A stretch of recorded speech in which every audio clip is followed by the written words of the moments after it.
So welcome in, guys.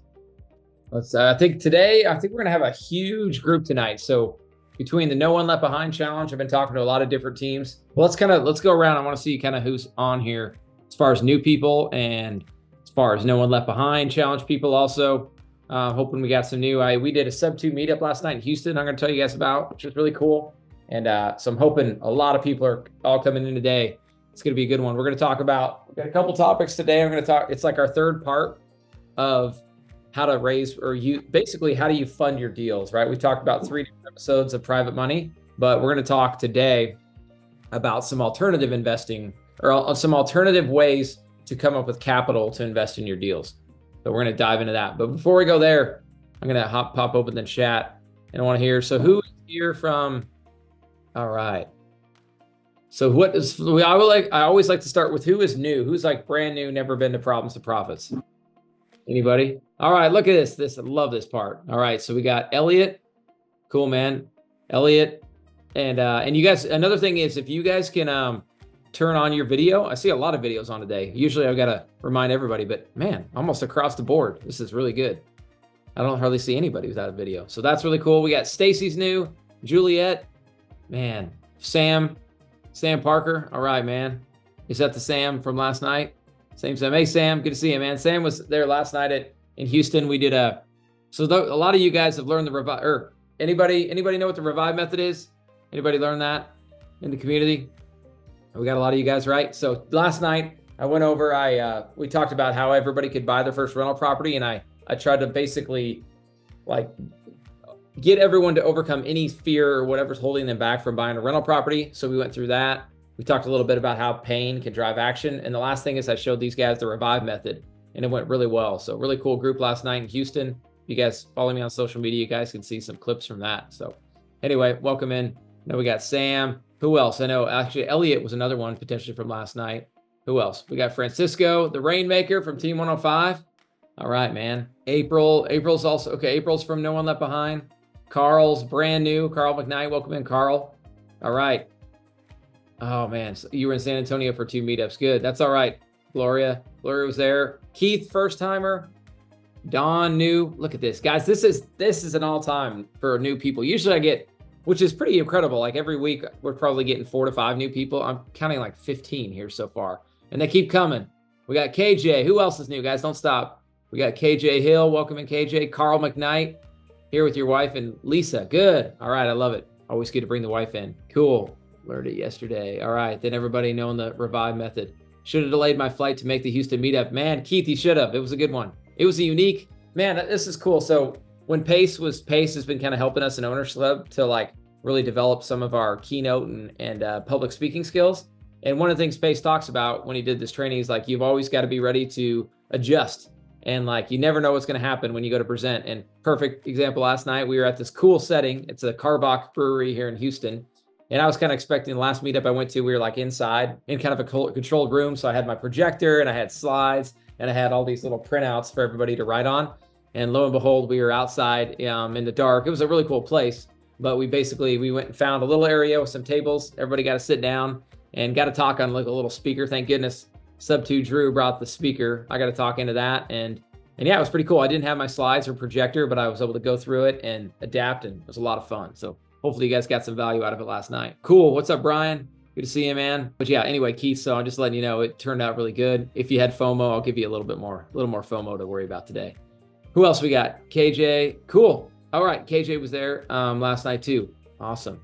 More Rainmakers. Rainmaker Team 92. Okay, so Team 92, you guys probably know this. How many teams are there in this challenge? Somebody probably knows that. But there's at least 92, assuming we're not skipping numbers. How was the iHeartRadio? Yeah. Cool, Caden. If you guys saw too. All right, now you're already derouting me, Caden, but it was good, man. If you guys, another thing I posted yesterday, I put a reel on, I got to finally be on the radio, and it was a podcast. It's really cool how these guys, they're in a Collective Genius and another mastermind I'm in. And we went and did an interview at the iHeartRadio station here in Houston, which is really cool. So be on the lookout for that, but it was fun. I got to be on the radio. And if you go watch my reel, and you guys can hear my story I always dreamed about being on the radio. It's a personal story. So I'll save it. You guys can go watch it on social media. All right, we got Team 105 up to 100. All right, yeah, Robert's 105. Anybody from a team greater than 105? That is incredible. Looks like we have quite a few from Team 86. Okay, I got to look at this chat. This is awesome. 47 so far. And guys, as we keep going, we're going to get more. 48. The cool thing, guys, I really wanted today. I'm hoping we get up to 100 on this call. We've been pretty close the last couple of weeks. So if there's somebody on your team, okay, so here's all little call out to all my No One Left Behind rainmakers or team leaders. If you guys can message all your other people and get them, have them come hop on here. Like I said, at the first beginning of this call, I'm going to talk a little bit about different ways that you guys can finance your deals.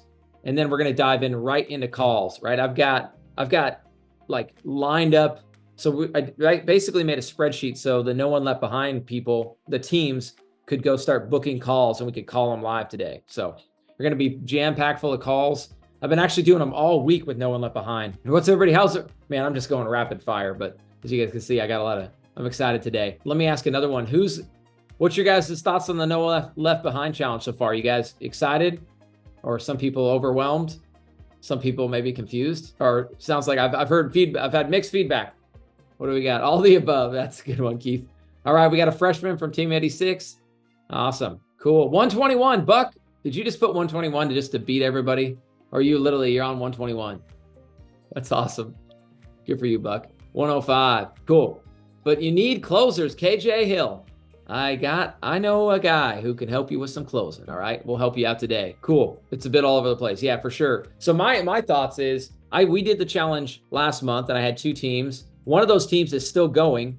And like I always tell you guys, if you didn't get in on a team and you want to be part of a team, I still have my last month's team going. We actually have our own dedicated CRM and we're working deals. We're very close to closing our first deal. We sent out the offer. We've been going. It's a Revive method. Shocker. Down in Georgia. Really cool deal. So anyway, we're really close on that one. I know Mike Van Maren. I haven't seen Mike pop on yet. Poor Mike's out. And anybody else out in Seattle and losing power? I know Mike and a bunch of the guys. One of our closings got delayed because of it, because the title company couldn't get our FedEx slip. But anyway, okay, cool. But yeah, okay. Where I was going to go with that though on this challenge is we did it last month and went really good, 2 different teams, right? But this month I'm like, oh wow, it's structured way different for me as a closer. So like last month I had 2 different teams that I was assigned to as a closer, which is great. Now this month I started just having this, well, you guys, anybody who's in the challenge probably got it this week. I've had just this barrage of emails coming in this week of people looking for closers, wanting to know what I'm looking for. And I'm like, man, how am I going to manage this? At first I'm like, I was actually like overwhelmed and I'm like thinking, okay, how am I going to filter through all these? Because I'm getting all these leads. I'm already short. I already don't have enough time, but I want to help more. But then I started to think about it, and this is what clicked, guys. I'm like, why don't I just do office hours like every day and just really lean into this and do as many calls as I can? So what I decided is I'm going to do office hours every day. And if some of you guys, the Rainmakers, have already got my message or my email or my text on this, I've been reaching out to a ton of you guys. So Monday through Thursday, from 1 o'clock to 3 o'clock Central, I'm just going to be office hours and I'm going to be calling any leads and helping with anything No One Left Behind. So basically, if you're a Rainmaker or on any team, guys, I will, let me think about this. I'm going to pop into the chat here. I'm going to pop in my email for you guys. But even better, hit me up on Instagram. That's the best way to hit me up. But I'll put my Instagram as well. But send me a message and I will get you guys a Google Sheet to where you can sign. You know what? I'm also going to share the Google Sheet. Let me go pull this Google Sheet up because this is what we're actually going to work off of today. So where I'm going with this, guys, is I'm basically going to have office hours Monday through Thursday, and every 15 minutes, you guys on your No One Left Behind challenge teams can book every 15 minutes. I'm going to call those leads live in those 15-minute windows. And I'm going to do it every day. That way there's plenty of options. And it would be super awesome if like my calendar was full every day for 2 hours calling lead after lead every 15 minutes. So I'm going to share this link with you guys and share my screen so I can show you what I'm talking about. And then let me know, guys, in the chat if you feel like that's helpful. Because I'm like, how can I help more students? How can we close more deals together? Because man, Problems to Profits every week has been bringing me good deals that we're closing now. And now No One Left Behind challenge. It's pretty exciting. You guys can't tell in my voice. So let me pull this up. Here it is. Here's my schedule form. So I'm going to pop this in the chat. so you guys, everybody can see it. And if you're watching this recording and you don't have access to the chat, go to my website, caseygregerson.com. You guys can get all you need, and you can sign up for my 2-day workshop if you want to be part of my 100 passive investors, or you can join our passive investing playbook. Lots of resources there. But if you're watching the recording, go there, and at least you can get my contact info so I can give you this spreadsheet. Okay, because I know a lot of people watch the recordings, and a lot of people actually, has anybody ever watched, this is a funny question. I watch everything on like 1.5 to 2x speed. Like pace at like 1.5 speed is like perfect for me, sometimes 2x. But not everybody can do that. So what I'm curious is anybody ever listen to me at 2x speed? Because my team tells me that it's too much. And I have Voxer, as you guys, so those of you guys who've been communicating with me know that I use Voxer a lot. And I love Voxer because if you guys send me a message, I crank that thing up to like 3x, sometimes 4x if you speak slow enough, but I'll crank it up. But anyway, but then I've been told that if you listen to my messages, you can't go much faster than 1x. 1.5, yeah, 1.2. Caden says 1.2.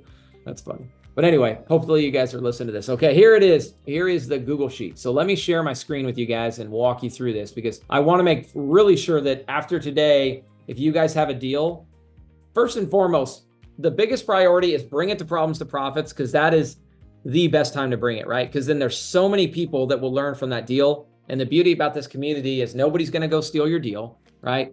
When everybody's going to learn from it. So I always encourage you guys, like today, we're on 11/22 is today, right? So always fill up these ones first, right? So we got Kevin today. He's filled one out. If anybody else filled one out and hasn't yet, you can go in here. This should be a public sheet.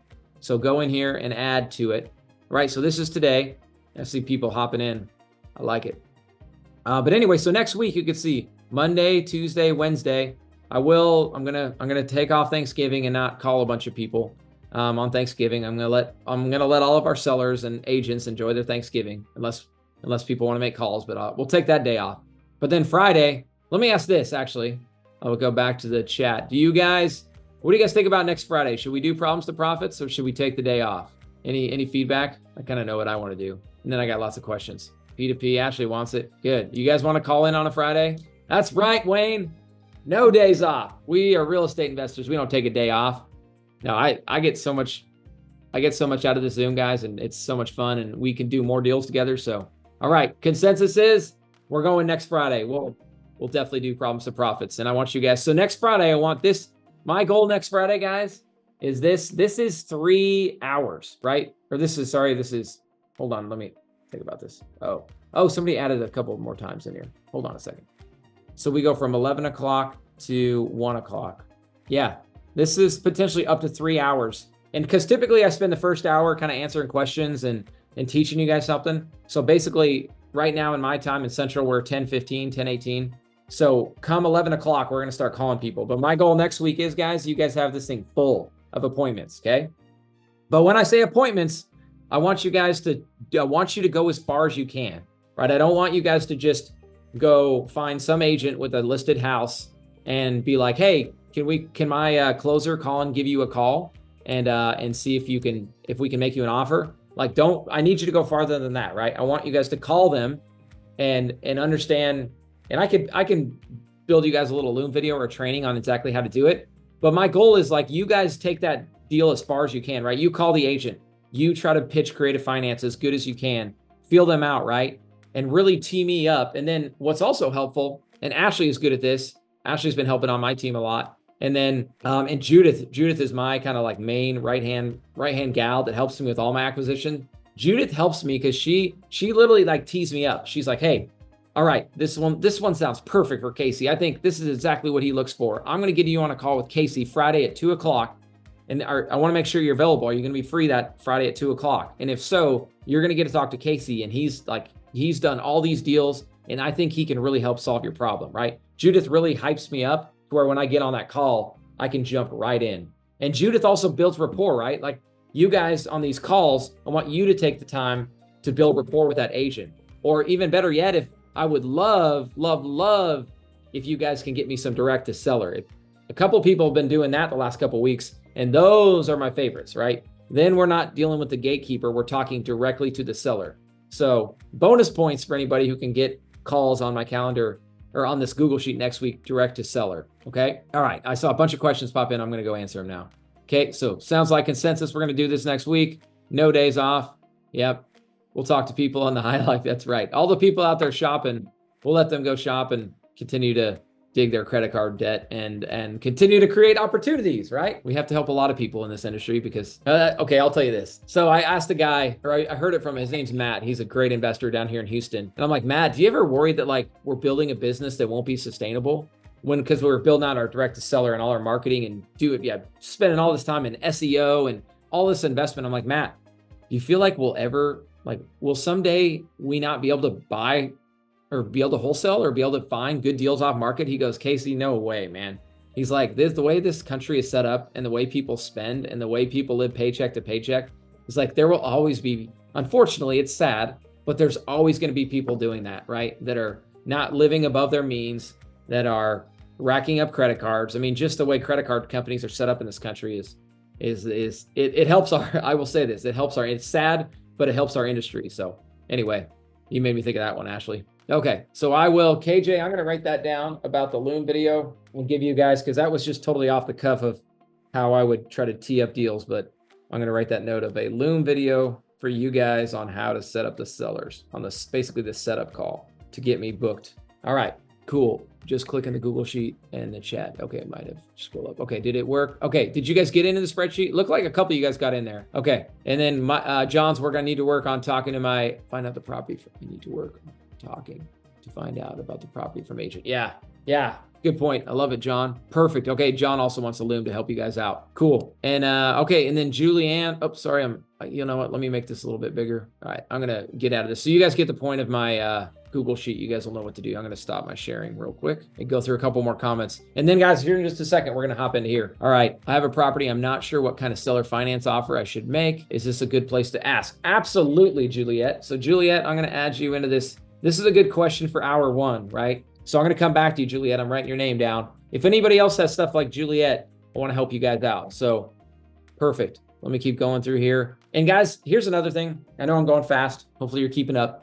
But if you ask something in the chat and I don't see it, please put it back in there. I'm never ignoring anything. It's going fast, right? And I'm still learning to be like Pace and be able to keep up with that chat in real time, but I'm not quite there yet. Cool. We're not here on Problems to Profits. We're here to solve people's problems. Love it, Keith. That's right. That's right. I've never shared the story, guys, of how we came up with the name Problems to Profits, have I?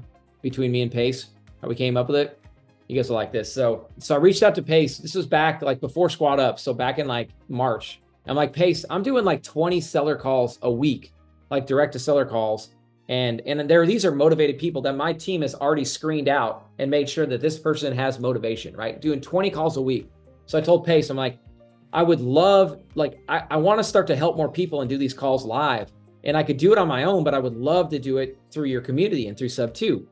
So I send an email to Pace and he gets on a call with me and he goes, Casey, I love that, but what I want you to do is don't just bring all your deals. I want you to have students bring their deals and have students bring their problems. Like have the students come in where they're stuck and then you help solve their problem. And hence we came up with the name Problems to Profits. So you guys continue every week to bring problems, right? The perfect example, I'll highlight it again.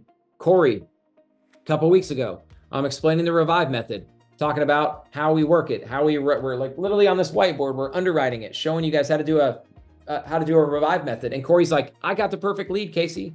It's this couple, this divorced couple. They're going to be foreclosed on. The house needs work.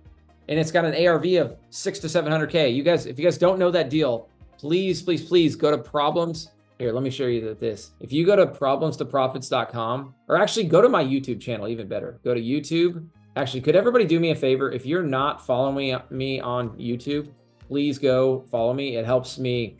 I spend a lot of time and money on these videos, and the more you guys follow and the more you guys like and subscribe and engage with the videos, then more people see it, right? And my goal is like today, we got all these people on this Zoom. I can help, and I ask you guys every week to help go share, invite more people because I want to help more people. So if you guys can go to my YouTube channel now, there's the link, click on it and follow me. And I guess on YouTube, you like and subscribe. So subscribe.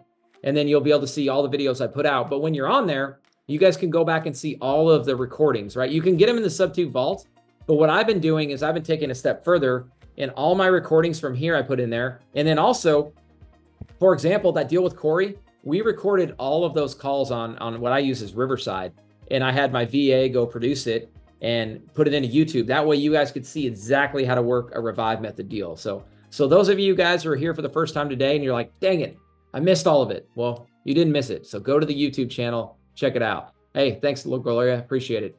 Buck. All right. I'm going to go check out the followers. My social media guy is he's going to be happy with me today that we got some more YouTube guys. So I appreciate it. Okay. All right. You guys got me on another tangent there. Cool. All right. So I just wanted to highlight that deal though, of like students from problems to profits, that Corey brought a deal. And he brought it in to sub 2. He brought it into this Zoom and we solved it. We tried to, you know what, that one, he couldn't get a hold of his seller right then. So we did a call right afterward, but then we've been working that deal for several weeks and we're in the middle of it now. We closed on it.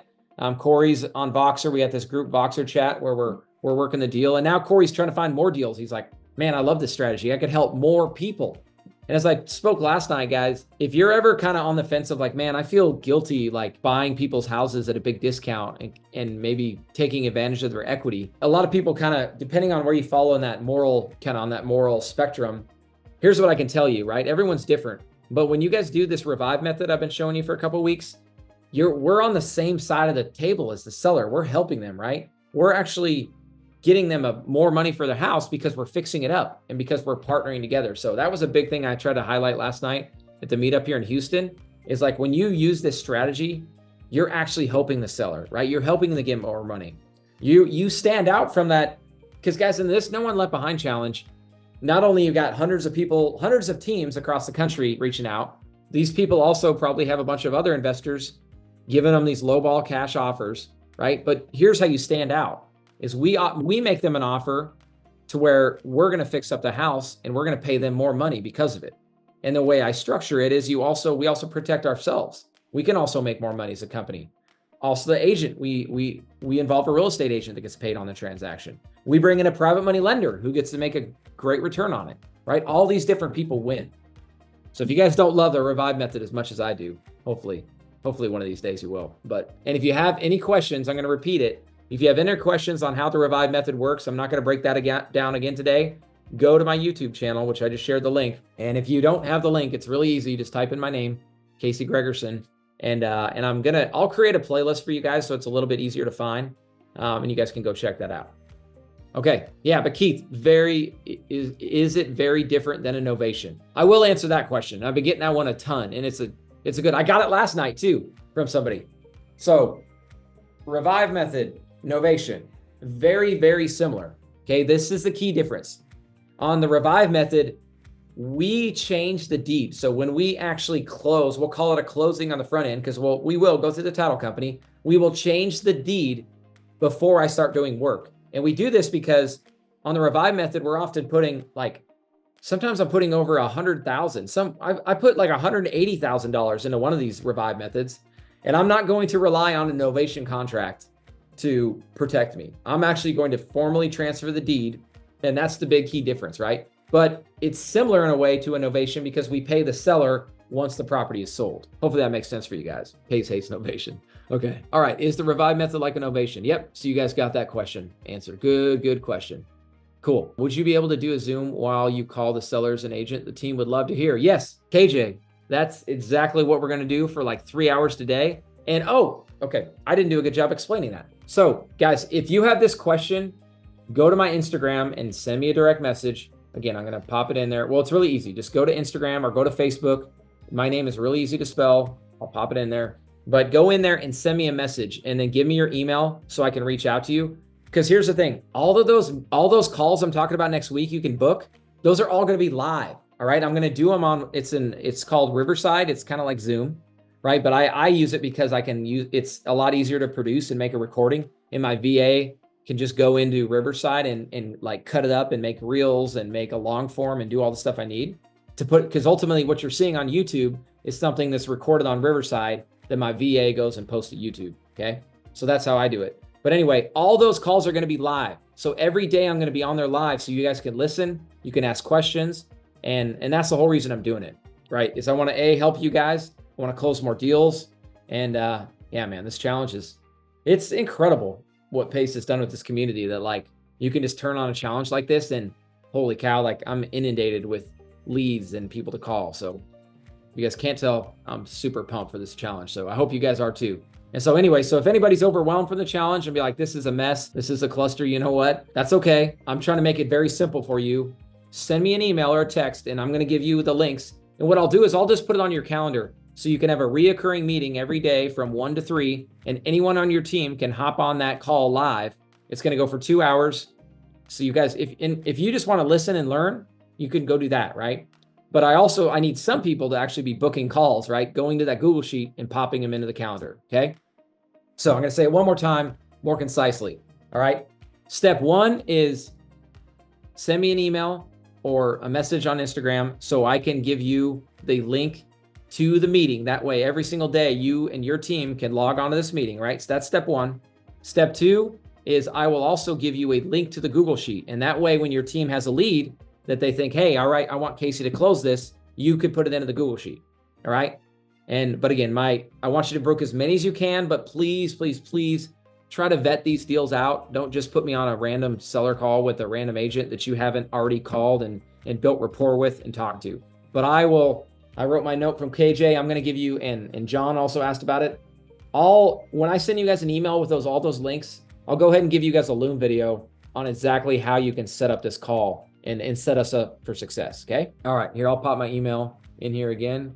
It's really easy, Casey at my last name, GregersonProperties.com, and go to Instagram, but better yet, go to Instagram.com or Facebook and send me a direct message. Cool, okay, man, enough of that. So I really haven't explained what Problems to Profits is, and I'm not gonna do that in detail today, but we kind of talked about why we started it and the idea from me and Pace to put this together, but it's ultimately you guys bringing problems, like I know Juliet's got one, and let's solve them, right? And the best way to solve problems I like to do, and I'm pretty sure everyone else would agree in this big Zoom we have today, is calling them live. So schedule the calls live, guys. You've now got the Google Sheet, and we still have all the forms, right? But I might pivot a little bit because it's a little bit difficult to do the scheduling. And so I'm like, you know what? These are the windows I'm going to be available, and we're going to call the leads. And I probably just made this all very confusing. So let me simplify a little bit further, right? So Monday through Thursday from 1 to 3 o'clock Central, those are going to be on my windows to call as many leads as I can, right?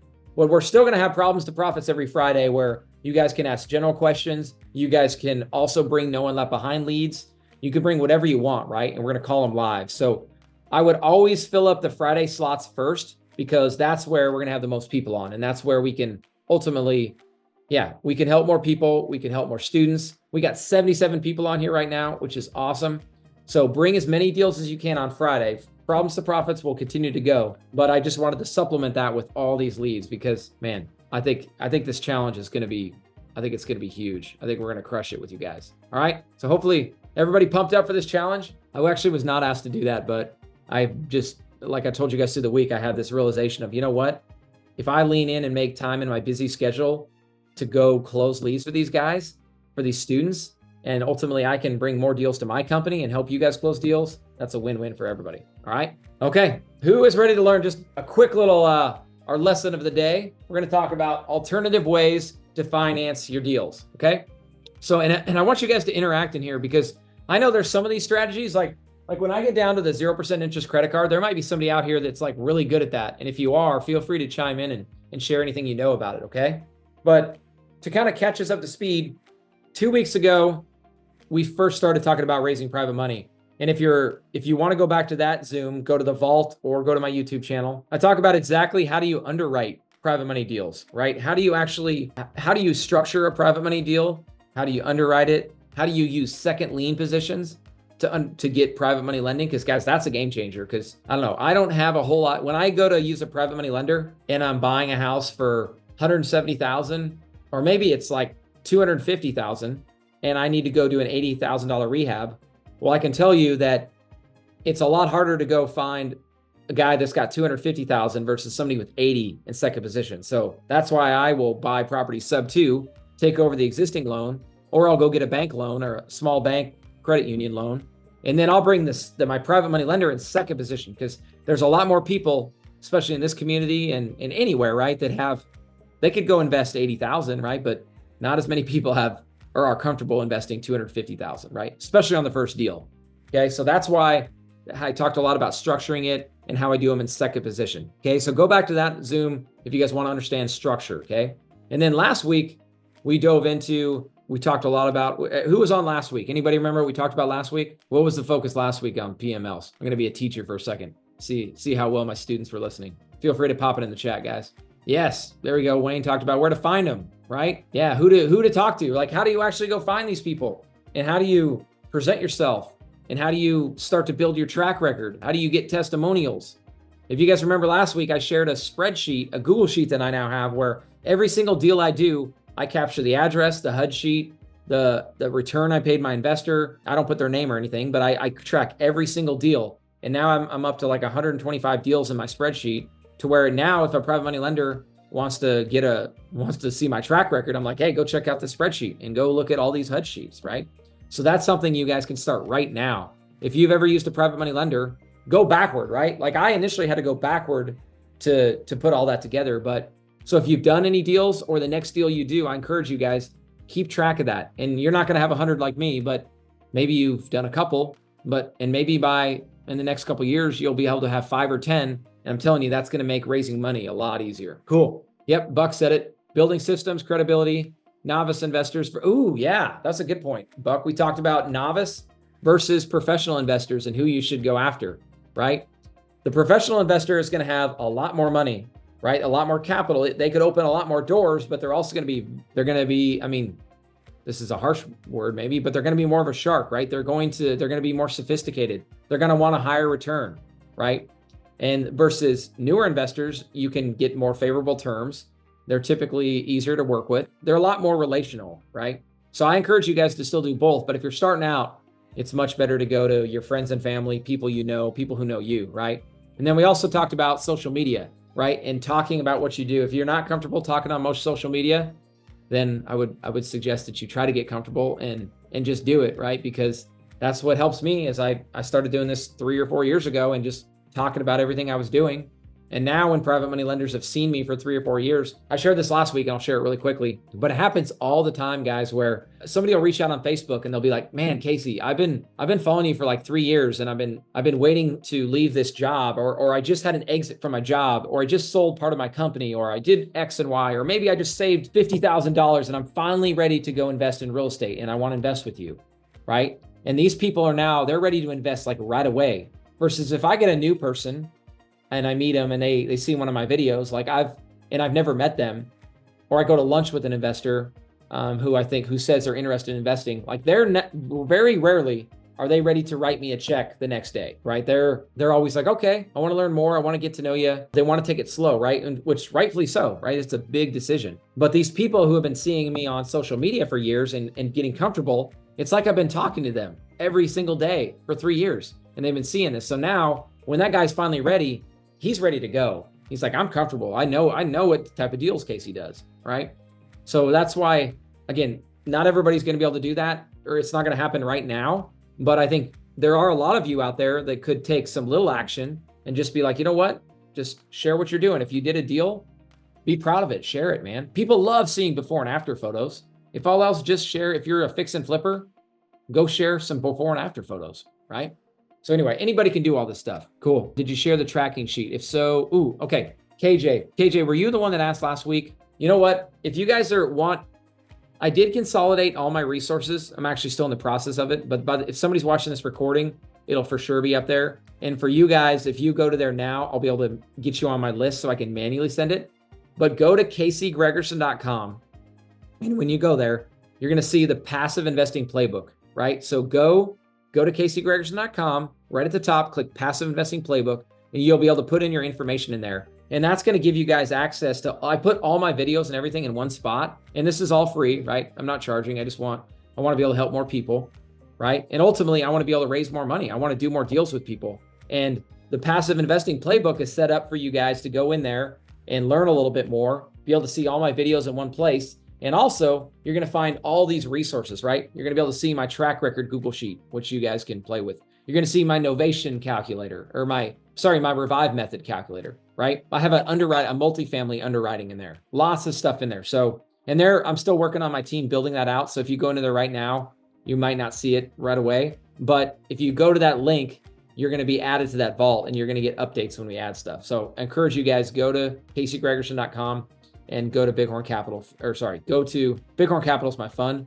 but go to the passive investing playbook. Okay. So that's where you guys can go grab all that. Okay. So I caught us up on private money lending from the last 2 weeks. Okay. So let's talk about other ways to finance your deals, right? So maybe you don't want to have to, well, there's two things, right? So this could be, maybe you don't want to go use a private money lender and you want to use your own capital, right? Because that might, when you're first starting out and you don't have a track record, not everybody's going to have a private money lender who wants to make a bet on them, right? So you might have to fund your own deal first off, okay? And so I'm going to show you guys some different ways to do it. But the other thing is what I do and why I'm going to teach you this is I like to teach my people that follow me on social media or friends and family or you guys even, because this might be a way that you can go get access to capital and you can invest in my deals, right? Because I'm always looking for more private money lenders. And if you guys know anyone, that's the other thing I was going to say a second ago is in this community, they have what's called connectors. Any connectors out there? Let's actually just check. Any connectors on the Zoom today? By the way, we're up to 85 people. We're creeping up. We're going to get to 100 today. All right, there's a connector. Cool. Jennifer's a connector. Anybody else connectors? Cool. Juliet one. Keith could, sounds like Keith could be. And once I tell you this, I think you're going to want to be one, Keith. So there we go. Gloria is. Look at all these connectors. Lisa. Okay. So if you guys know Colin Yep, Colin is one of the premier connectors in sub 2. All right. So what Colin does is Colin brings me private money lenders and he brings them to me all the time. Right. What Colin does is Colin spends a bunch of time networking, finding people, and it's people who are doing this, right? Colin is finding people that have capital, and sometimes Colin's probably teaching them how to go get access to capital, right? But what Colin does is I've shared my credibility packet and all my information with Colin, and Colin basically packaged it all up. What he does is when he finds somebody interested that wants to get 10% on their money or 12%, he's like, okay, he walks them through the process, sends them my credibility packet. And then what Colin does is he books a call with me. He goes, Casey, I got a private money lender for your deal on 323 McMicken. He's like, can we get on a call? And I'm like, absolutely, Colin, we can get on a call. So then what I do is I get on a call with Colin and that private money lender, and we walk through the deal and I explain a little, answer any questions. And it's so awesome, guys. This happens all the time. Colin's probably raised over $1.5 million for me.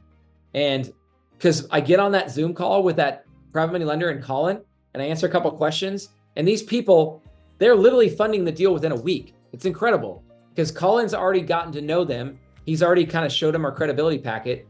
He's kind of converted them. What I said earlier about like people have been watching me on social media for 3 years and they've been getting comfortable. Colin does all that for me in the background and explains who I am. And I show them, and it shows them the deal to where all I got to do is get on a Zoom, explain the deal. And then now guess what? They're funding my deal. But guess what Colin gets? Colin gets a referral fee or a connector fee, right? So he makes money on all those connections and I keep raising money for all my deals. See all that works? Pretty cool, man. If you guys know Colin, he's a stud. So I'm sharing that story with you guys because anybody could be a connector, right? And as I'm showing you these things, I want you guys to learn them. And if you want, I'm going to record this so you guys can go back to the recording if you need to refer to it. But this is something you could be showing other people how to do, right? And showing other people how to invest in real estate. And then they could be funding your deals, but maybe you don't have a deal yet. Well, then you could help connect them with me and I could pay you a connector fee. And then that's another way you can make money, right? The beautiful thing about this community that I learned early on, man, this was like 2 or 3 years ago, driving around, listening to Pace at 1.5x speed on the recordings. What I learned was there's so many people in this community that can help you and do different things, right? There's private money lenders, there's connectors, there's wholesalers, there's people who can help with TC, Dispo, you name it, right? They're out here. So wanted to go over that with you guys, okay? All right, let me check on the questions. All right, up to what amount? Okay, do you lend? Okay, so Lisa, yeah, oh, good question. All right, I'll answer that. So we just do a simple JV agreement on the connector fees. I actually haven't, Colin generates that himself, but if you guys need help with that, here's another cheat code is ChatGPT is a really good resource when it comes to building contracts. I mean, don't just do ChatGPT, sign it and say, see you later, like proofread it, right? But ChatGPT is a really good is a really good resource for that. And then what I would do is do ChatGPT, send it to an attorney to proofread it, and then you should be golden, right? Sorry, there was another question. Okay, what amount do you lend, right? So I'm still raising, my goal is actually in the next 12 months that I've got more capital because I raise money through my fund, that I can start funding other people's deals. But right now, especially with this challenge coming, I've got more deals than funds. So that's why I would love any amounts, right? Like I've had it as low as 30,000, but I mean, obviously no limit. I mean, if somebody has a guy who's got 4 million and wants to lend it out at 10%, let's talk, because I can absolutely put that to work. All right, good point, Keith. The best part about the No One Left Behind challenge is how it forces you to have those great connections. That's exactly right, man. Yeah, everybody's doing different things, okay? All right, deep breath here, guys. Let's go through this. Everybody ready to learn these little tips and tricks? Oh, another question. Do they go second position? Absolutely, Michael. So yeah, as I kind of mentioned earlier, the majority of my deals are second position because we're almost always buying these deals sub 2. I shared this last night because they're like, hey, do you do a lot of sub 2 deals? Do you do cash offers? It might have been me and I forget. It might have been me and Elliot, or I forget who was talking. I'm like, you know what? 90% of my deals that I do now, because rates are so high, is creative, man. I'm either doing a novation, or I'm doing a revive method, or a sub 2 flip, or I'm doing the seller owns it outright and they're just fully seller financing me, or I'm doing a hybrid, right? All these things, but I'm all doing them creatively, right? And therefore, the majority of the time when I need capital, it's in second position. Ooh, yeah, Michael, another good question. What if there are multiple positions, right? So yeah, you could do second and third. Ideally, it's much cleaner if you just have one person in second, but you could totally do 2 and 3,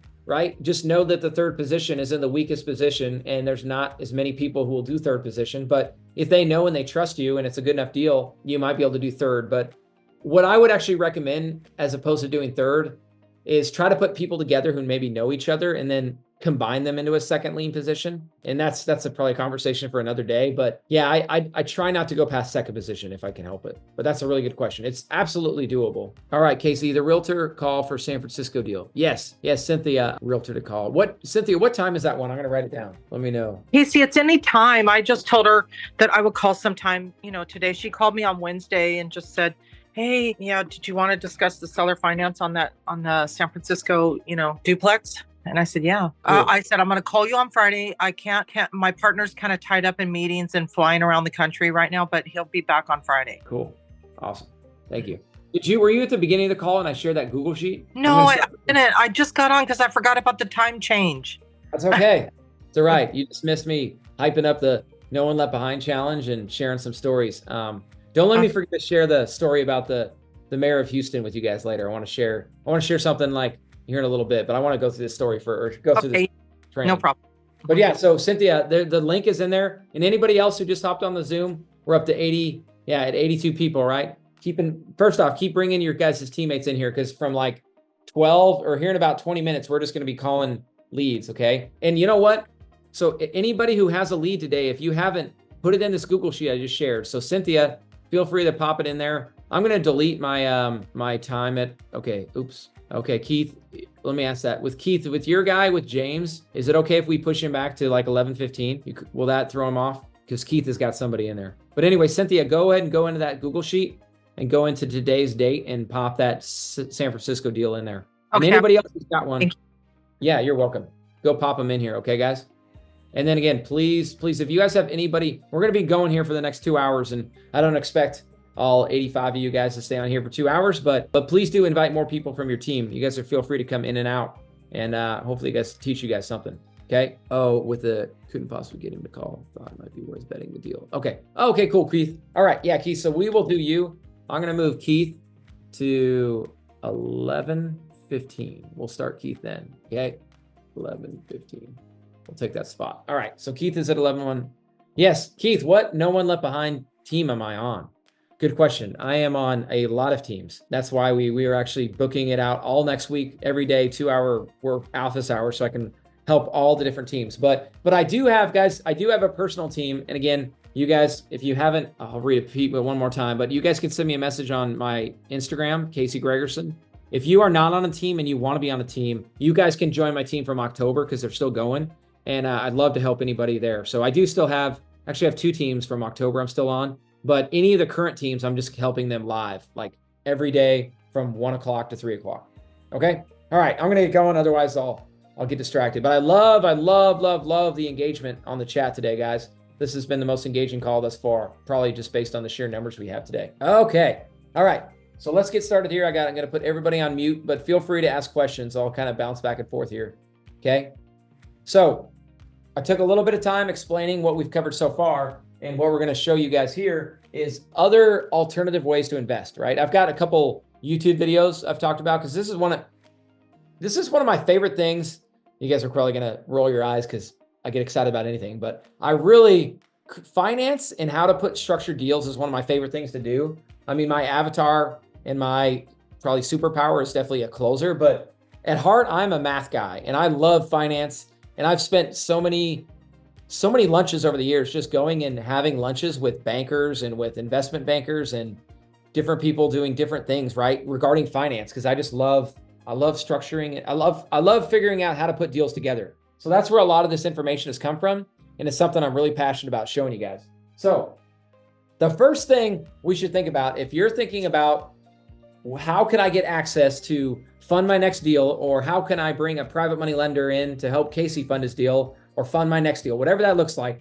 The first one is lines of credit. Okay. Most of you probably has heard of it. This is probably I would say this first one is the most common one that most people know about, but some of you guys might not, right? You need to think about any properties you own, including your primary, and your primary is it can be a little bit hairy. I wouldn't say hairy. There are some strings attached to getting a lien on your primary residence. Some states don't allow it, right? But at the end of the day, there is a way to still make it happen. But ultimately, you got to go to your assets you currently own, right? A HELOC, right? Yep, that's right, Real Cook. So a HELOC, but here's the thing. The first thing you should think about is if you have equity in your house, you need to go down to a bank or credit union, and first things first, see if you can get a HELOC, right? Because a lot of times you can get a HELOC for like super low interest, flexible terms. And if you don't use it, you don't get any interest. Like I talked about this a couple of weeks ago. I absolutely love lines of credit because you only pay interest on what you use. You get access to capital, and it's typically at the best terms. Guys, I'm telling you, when we talk about this is going to be the best, it's going to be the cheapest money. Okay?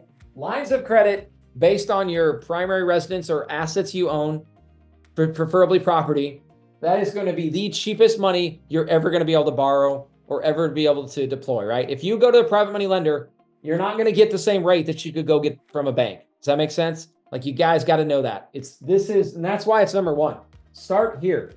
Go down to the bank, go to your credit union, go talk to somebody, go talk to some sort of lender and see if you can get a loan on your house, right? But some of you guys might be thinking, well, okay, who's in this boat? Because I'll give you my example. My house, I'm pointing behind me. Okay, my house that's about a mile from here. The house is worth about $1 million now. My loan is $500,000, my balance, right? And my rate is 2.95, right? So do you think I want to go refinance that and get a HELOC? I want to get that equity, right? Anybody else in that situation where you got a bunch of equity in your house, but you're like, I don't want to refinance that thing because I got such a good rate and I don't want to go refinance and pay 7%. Anybody feel that? Yeah, Melissa does, right?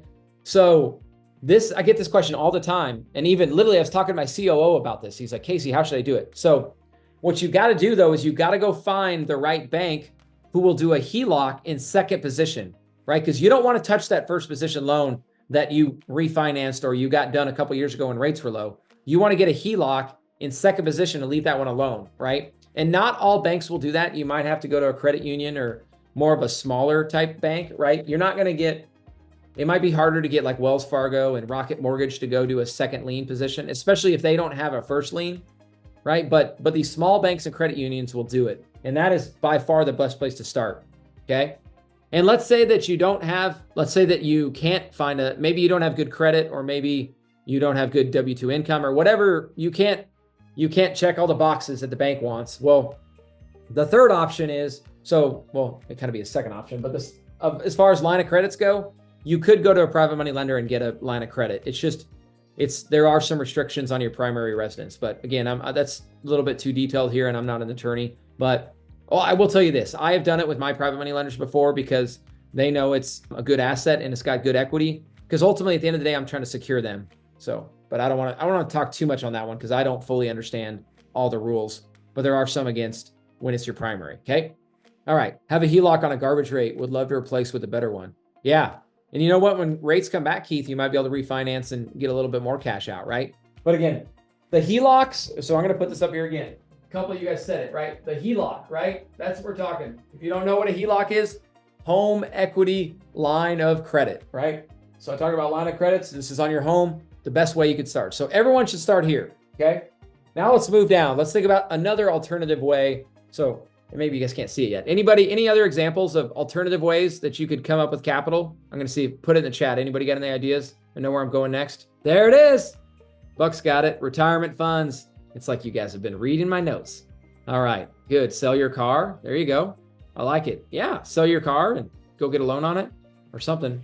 I like it. Yep. So the next one is, you guys hit on the head, 401ks and self-directed IRAs, okay? So one thing you could do is if you're working at your employer, and I did this when I was working at Shell, is I borrowed off my 401k. I took a loan off my 401k. And it was really cool because I had to pay back interest, but that interest was actually was being added to my retirement. So it was just pretty cool, right? So you're not actually losing it. I borrowed whatever, 50,000 at like, I don't know, the interest rate didn't even matter because that interest rate was just literally just going back into my retirement.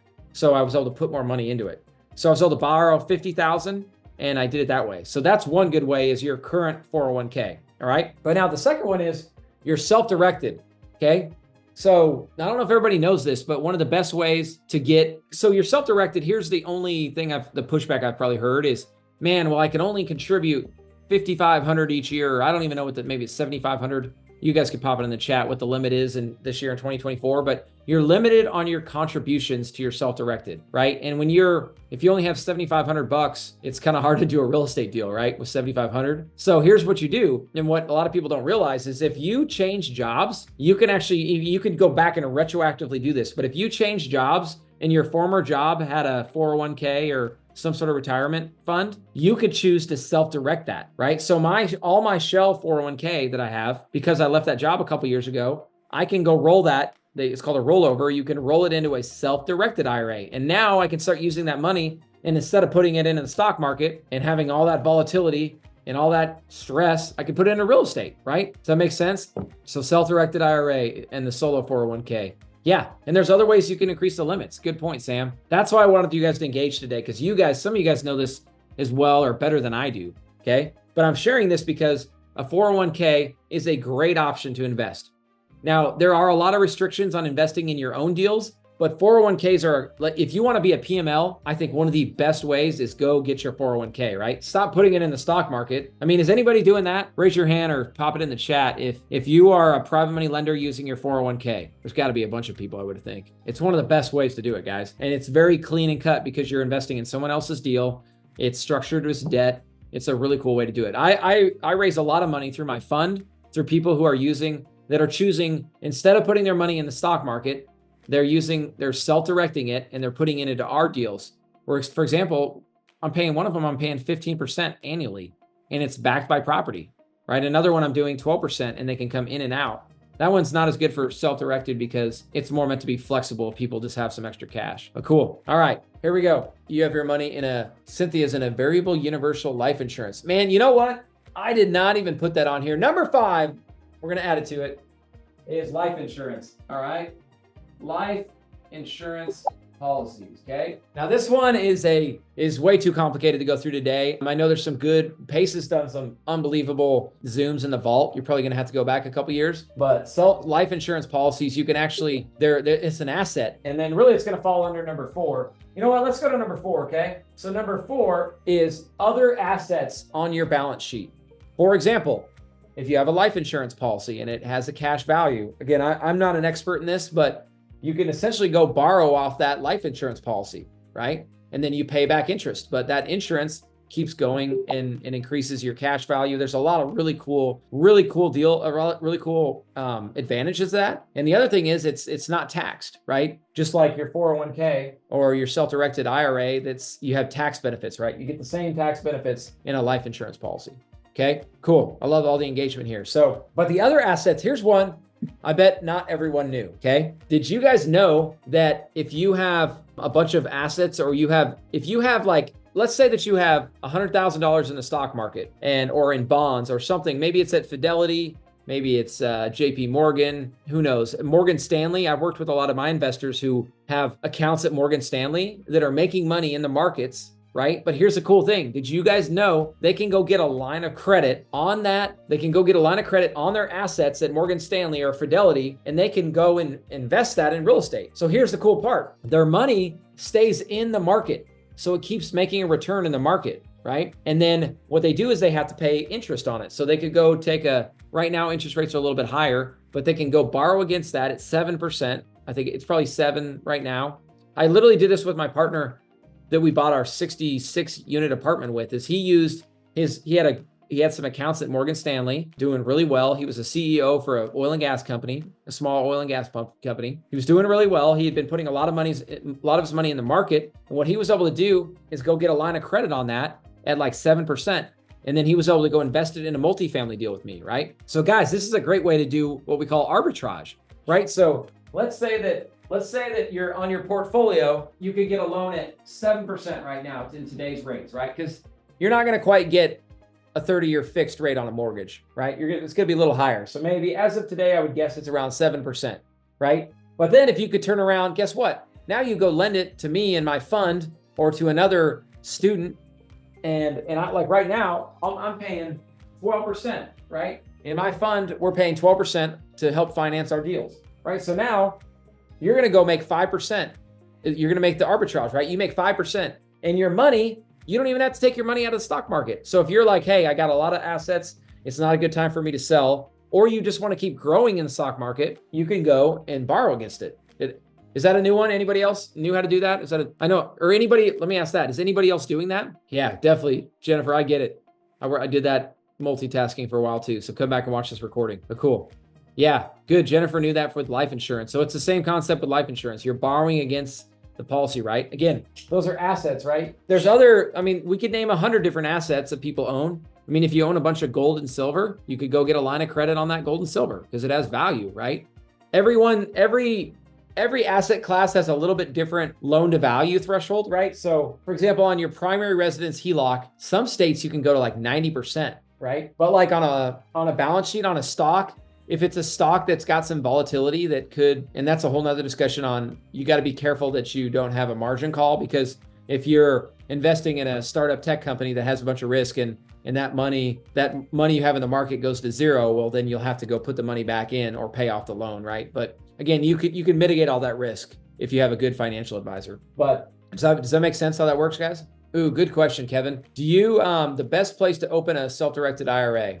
So yeah, I've got a couple good ones, Kevin. Let me, if you guys, okay. Yeah, I've got a couple good referrals for you, Kevin. Send me a message on that one and I'll make a couple referrals. I've worked with several different companies, but there's a bunch of them out there, and yeah, but all of them are definitely not created equal. So I'm happy to help make a recommendation there. Send me an email on that one, Kevin. Anybody else interested in self-directed IRAs? Because that's step one, guys, is you might be like, okay, so some of you guys might be this might be you, okay? You're like, you know what? I did work. I had a W-2 job from a couple years ago. I've since changed jobs, and I've got this 401k or this whatever stock in that company still, and it's just sitting and it's just sitting in the market, and I would love to invest that in real estate. Well, the way you do it is all you do is you literally just go get on a call with a self-directed IRA person. They call them the fiduciaries, or you'll probably just talk to like an account manager and be like, hey, I want to invest in real estate, and I want to be able to use my money from my old job, and I want to do it. And literally it's simple as getting on a call with them,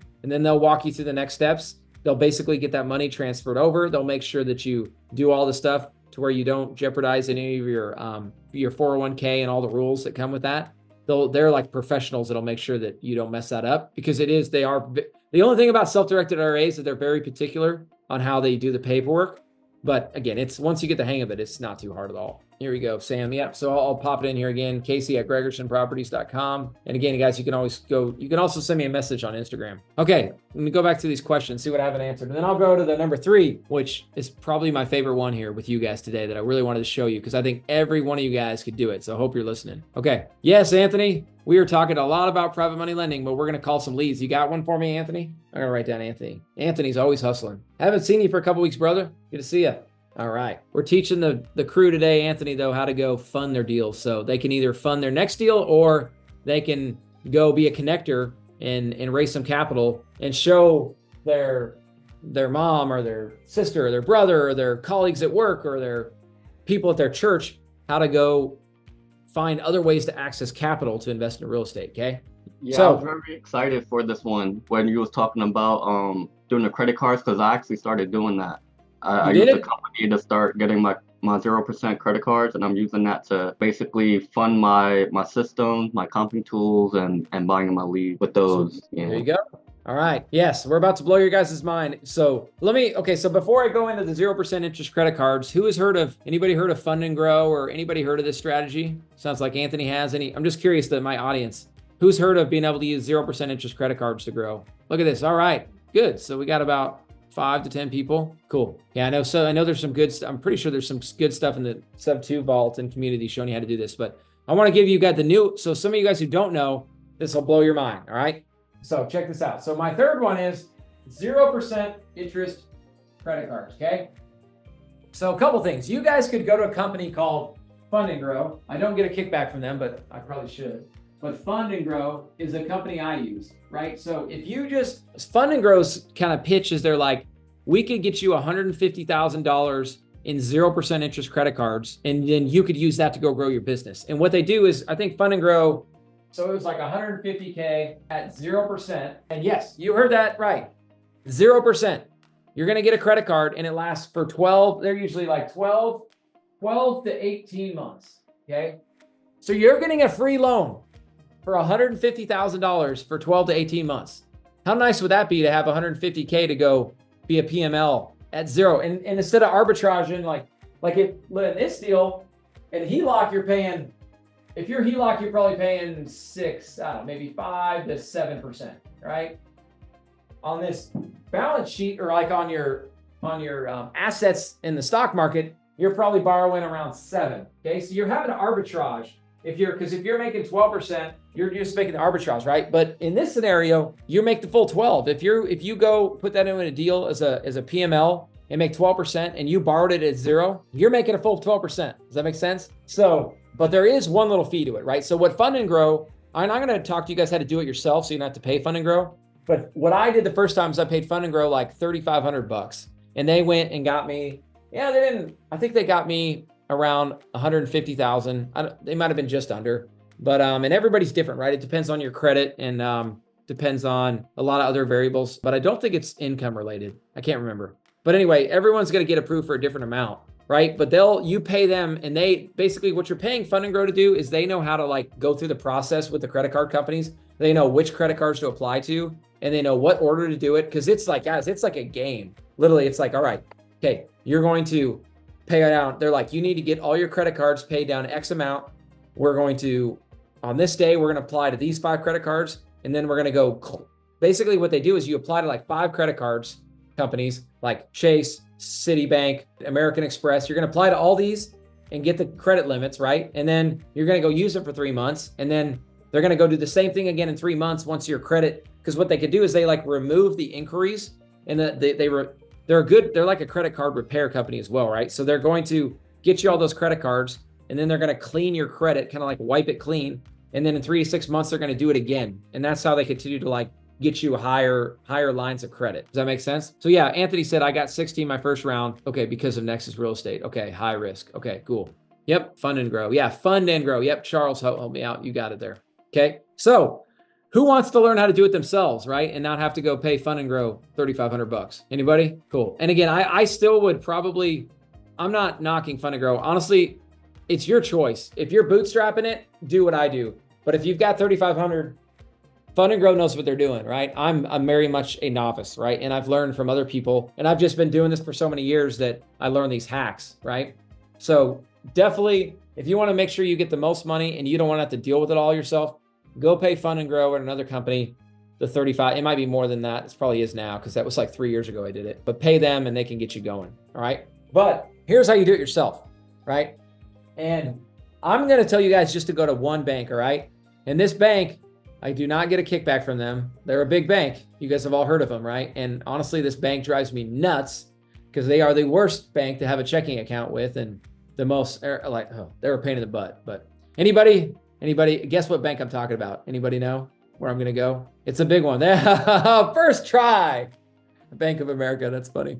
Chase, Bank of America. Yeah. Let's all put all the hate. Yeah. Look at you guys hit it. Yes. Chase is not who I would recommend setting up your checking account or your business, especially your business checking account. They're a pain in the butt. But when it comes to credit cards and 0%, Chase is, man, they are the top dog. They are incredible. Guys, okay, so first off, we're going to put down here. So we're going to go to Chase, right? And guys, this is one where I do want to give you guys a referral. So send me a message on Instagram. Here's my name. All you got to do is Instagram.com/Casey Gregerson. Send me a message on Instagram and I will connect you with a guy at Chase who can help get this done for you. So all you do is you call the guy at Chase and you're like, hey, I want to get some business credit, and he'll walk you through the steps and he'll get you approved, right? He's literally doing the same thing that Fund and Grow did, but it's going to go slower, right? Fund and Grow is going to do like 5 credit card companies all at the same time. You could do the same thing, but Fund and Grow knows how to time it to where, because once you start like basically applying for credit cards, it like impacts your credit, right? If you guys didn't know that, every time you get an inquiry, it drops your credit, okay? So that's the advantage of Fund and Grow. But the other option is you just go to Chase, right? And this guy's going to help get you set up and get you a credit card open. So what if your score is under 540? Yeah, Michelle, that is, I don't know that exact threshold. I think you're going to probably be too low there. But here's what I would do, Michelle, is do you have a family member or somebody that knows you or likes or trusts you that does have good credit? Because they could go do the same thing and then they could turn around and you could use the credit cards, right? I mean, you would have to work that out amongst them, but you could definitely, and you can even add family members. Here's a cool trick is I've added my wife on my credit cards and she's able to get her own limit through my business, right? She has her own credit lines and it kind of restarts with she's a new person, right? She's her own unique person. So she gets her own unique credit card with her own unique credit line, which can help you get access to more. So I would definitely utilize your family members. Yep. Ooh, that's another good one. Find someone with a higher credit limit and have them add yes. That is a good hack, Melissa just said. So sometimes what credit card companies do is they want to see that you have access to a lot of credit, and that's what allows them to give you more credit. So sometimes you can have somebody, this is a really good hack Melissa's talking about. If you know somebody who's got a credit card with a high limit, they can add you to where now on your credit report, you're going to show this credit card with a high limit. It can't be maxed out. You've got to be like low balance on it. But if you have high available balances, and again, I'm talking available balance, meaning you haven't used the credit card, that also helps your credit score and it helps you get approved for higher credit limits. Man, who knew we were going to get into a credit call today, but it is pretty fascinating. Who do you recommend setting up your business accounts with? Okay, Denise, anybody but Chase. I would find a local bank. Chase is they're great. I mean, they're close and their app is good, but they're a pain. So I would 100% set it up with a small local bank. Somewhere where you could build a relationship, because at some point you're going to want to refinance or you're going to want to go be able to buy. Like at some point rates are going to come back, guys, and we're going to all want to use banks again. Okay. And if you create a relationship what the biggest, I would say, let me ask that in the chat. What is one of the number one things a small bank wants you to do with them? Everybody put it in the chat. What do small banks want you to do with them to build a relationship? What's their number one thing? Deposits. Yep. They want you to bank with them. So go find, I love it. You guys are on Johnny on the spot today. So if you want to build that relationship, go open your business bank account there. Don't go give it to Chase, right? Chase does not give two craps about your checking account, right? I mean, they say they do, but you're not going to go get a great deal on your next mortgage deal with Chase, right? And Chase isn't going to be great at lending on multifamily or single family houses. They're good for your primary residence, right? And they're great for these credit cards, but go find a small bank. Man, I'm glad that was such a good question. Glad you asked that, right? Kenya, love credit unions. Credit unions, small banks, I put them in the same bucket, right? They have flexible, they're flexible, they get to know you. I mean, here's the key. You want to be able to go in there and you have a relationship with that person and they know you, right? And they know what deals you're doing. That's how you guys grow. That's a whole nother presentation I've given before on how I built, guys, originally how I built my business when I was working my W-2 job was through small banks and like building relationships. And that's how I guess I took my portfolio from around like 2 million in total assets, meaning like I had all my properties together. All the properties were worth about 2 million. Obviously I used loans and debt to get there, but I was able to take that from like 2 million to 15 million in like a course of like 18 months. And I did that because I had great relationships with small banks. I had experience, right? But I invested the time to get to know these small banks, right? So that's not even on here as small banks, but that's another very, very important one. Yep, credit unions are their own animal, but they're definitely more flexible. Okay, is Wells Fargo a good one to do a business checking account? I 100% would go small, like little local banks. That's who you want in your local market. So that's where I would open your checking account. But I do think Wells Fargo does have, I know they have some business credit cards. US Bank, so let me give you a couple more tips, right? So Chase is number one, okay? Number two, American Express has some really good ones. They have some really good low interest credit cards. They have really good perks. Guys, I haven't even mentioned, I'll come back to it. But guys, the perks you get on the credit cards is awesome as well. And if you're like doing fix and flips, it's unbelievable. But anyway, so you got Amex, I'll keep moving here. Amex, another good one is US Bank, right? I mean, I've also done Citibank, Citi, and Discover. But anyway, but the top three are kind of my main ones that I've done business lines with. Guys, because I've been doing this for a while, I now have 106, I have a Chase credit card that my limit is now $160,000 at 0%, right? That's just one of the credit cards, right? I have multiple ones, right? None of them are 160. But here's the kicker, right? So you guys are probably like, maybe you're thinking far ahead and you're like, well, Casey, what happens after a year and it's 0%? What do I do, right? So you need to be doing a fix and flip or doing something that you're going to be able to replenish the money, right? Because after a year, you're 0%. Sometimes it's 18 months, but it goes away, right? And you have to pay it off. But here's the hack, guys. And I'm curious if anybody knows this hack. And it's a mind-blowing one. So what I do, my credit card, I'm literally in the middle of this. So actually today or tomorrow, my year is up on my Chase credit card. It's got $160,000 limit. So I'm going to go pay off that credit card because for the last year, I've gotten a free loan at 0%. I got all the points, which I just talked about a second ago. Like every vacation I ever want to take my family on is going to be paid for because I'm using these credit cards, right? And all the points. Okay. Or you could just get the cash back, right? Everybody knows all that probably by now. But so my 160, what I'm going to do is I'm going to go pay off that 160. I'm going to pay down that credit card to 0. And then guess what I do? I'm going to go call this contact that I'm going to give you guys. I think his name's Jeff. So I'm like, Jeff at Chase, I would like to open a new credit card, Jeff. I want to open a new one. Please just put like $10,000 on this new credit card, right? Because I got this one card here. Here's my one credit card with 160K, okay? So now I'm going to be like, John, so I'm going to pay that off. So now it's $0. It's fully paid off. But it's got a limit of 160. So I'll say, hey, Jeff, I want to open a new credit card. So the new credit card for 10K, okay? So that new credit card, I'm going to tell Jeff, hey, open me a new credit card with the 10K limit because that's really easy to get approved. But this new credit card is a new one in my business and I'm going to get another 12 months interest free, right? But you guys are probably like, well, yeah, somebody's got it. Anthony's got it. The balance transfer, right? So that credit card's not very helpful at 10K, but I'll tell you what Chase will do. And it literally, all you got to do is call him. You call Chase and you say, hey, I want to move 160 over to this card. And they will move your 160 from the card that is now no good anymore because it's not 0%. And they'll put it all on this new card. And guess what? You just kicked that 0% down the road for another 12 months. And now you've got a credit card for 170 at 0% for another 12 months. Is that crazy? I've been doing this for like 2 or 3 years now. And that's how I've been able to build up my limit so high and keep paying 0%.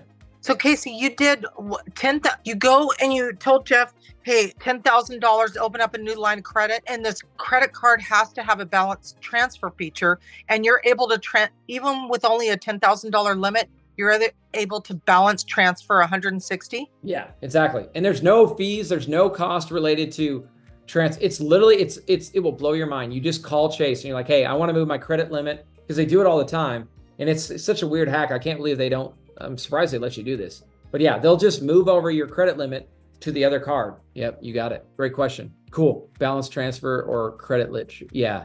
Oh, yes. Yeah, Buck, good point. I worded that incorrectly. It is a credit limit transfer, right? A balance transfer is, yeah, when you're typically like pulling out cash, right? But yeah, you're just moving your credit line over to the new card that's 0%. Is Wells Fargo a good one to open a business bank? Yeah, okay, I think we answered that one. Yep, so somebody asked a good question though. How do you convert it to cash? So the best way I do it, because I fix and flip and I'm constantly, or if you have marketing, or like Anthony said, Anthony's paying money for his marketing. If you have expenses and you could use a credit card, that's what you do, is you just use the credit card and that's how you use it, right? But if you don't have anything you could put on a credit card, like you don't have expenses, then you can also do a balance transfer, right? But it's typically like 4%. So if you, that's, I think the preferred method is you get the credit card and you find different ways to use it. You like buy things with the credit card. But if you can't do that, you can always do a balance transfer. The balance transfer, basically that 160. So what I could do to illustrate this point better is once I get it moved over, I could go to Chase and be like, all right, Chase, now I want to do a balance transfer for 160,000, and they would give me 160. They might not do the full 100%, but they'll do a percentage of me, give it to me in cash. But I pay there's like a 4% fee on that. So I try to not do that. I try to just use it for expenses. But guys, you'd be surprised. Like even contractors, a lot of my contractors I pay with credit cards these days. Okay. How do you use the credit on the credit card? Yep. So hopefully that answers that one, Ben. So basically, yeah, I just start spending it on business expenses. I mean, yeah, I'm not saying you should or shouldn't do this, but you could even just use the credit card in your personal life and just buy whatever you need, right? And then, because everybody's got to buy groceries and everybody's got to pay bills, right? Use the credit card, and then that way you can go realize it. And by doing that, you're going to use less cash, right? So you could go use your cash or your debit card to pay for your personal expenses, but you could go do that. I mean, be careful because you're mixing business and personal, and talk to an attorney about that. But that's one way to go. You charge up the credit card, because what you want to do is once you get it maxed out, so guys, what I'm going to do is that 160, I'm doing like 10 flips at a time. So that 160 will probably get used up in like a couple months. And then I'll just let it sit and I'll just make the minimum payment for 12 months. And there I go. I've just raised $160,000 at 0%. Let's see if I got any other questions I missed. Are there any fees with this? Seems like the bank would never make money. Yeah, it's that. Buck, I asked the same question. I'm like, how is this possible?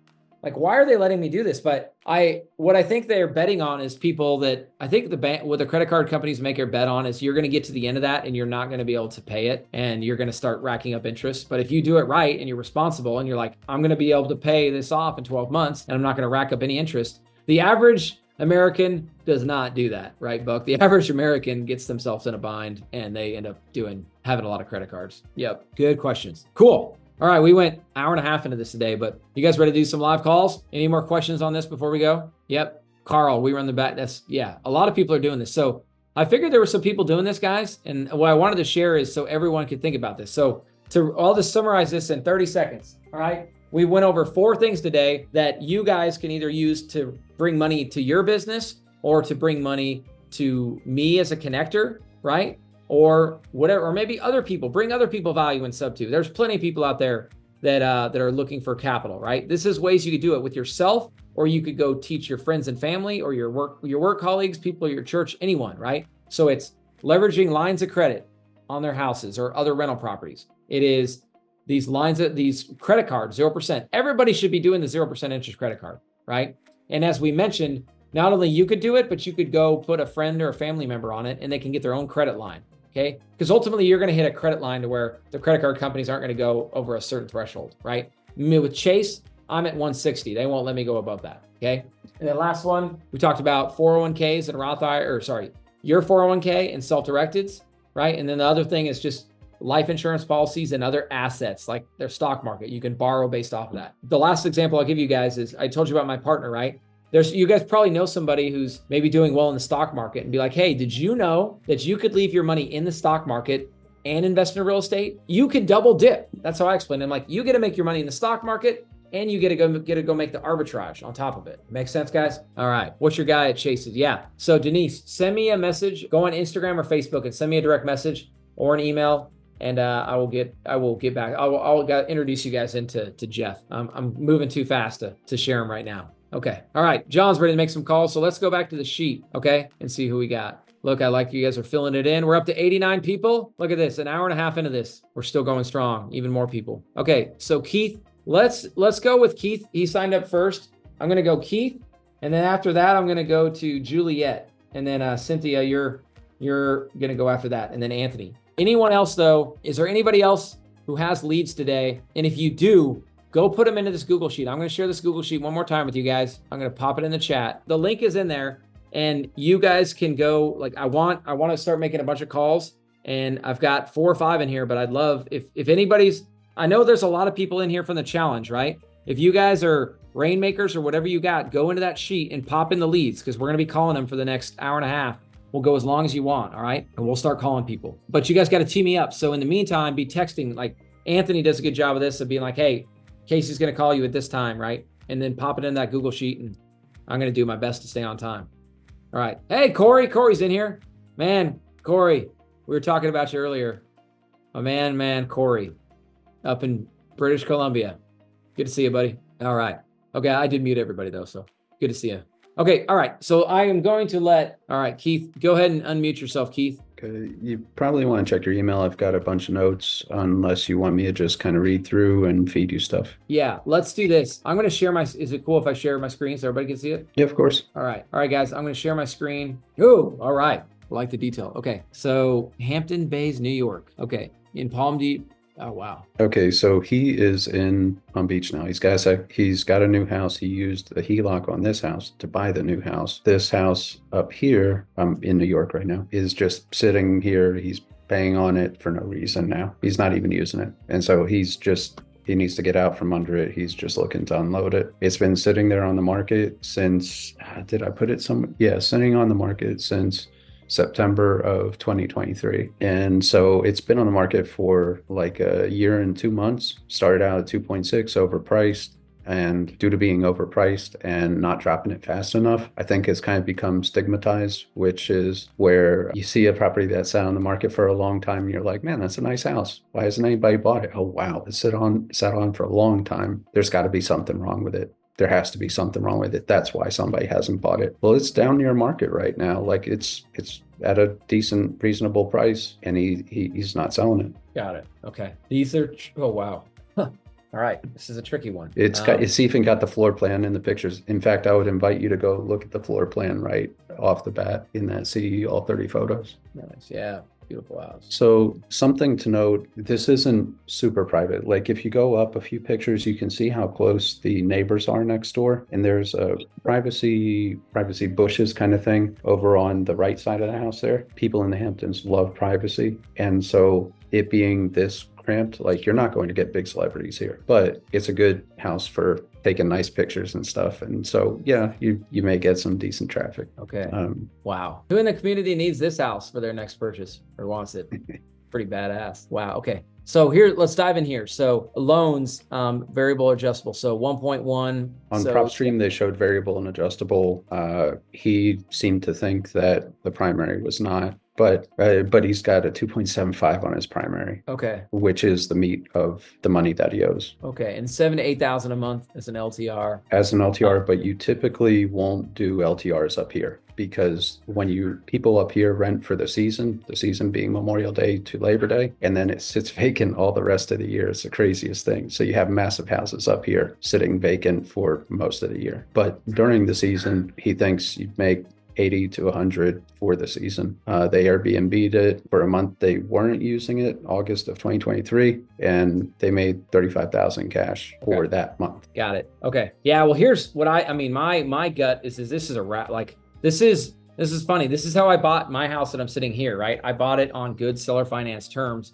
And my thought is there's a lot of people out there that would maybe they don't want to go borrow at a crazy interest rate, right? And they can leverage this guy's interest rate and get into a great house. Yeah, I think it's got to be a second house it's probably not an investment property. Well, or at least not you know what I mean? So I started talking about terms with him and talking about the equity portion of it and said, pay back the equity portion over time. 5-7 years, something like that, 5-7 year balloon. And he sounded open to just about everything I was throwing out.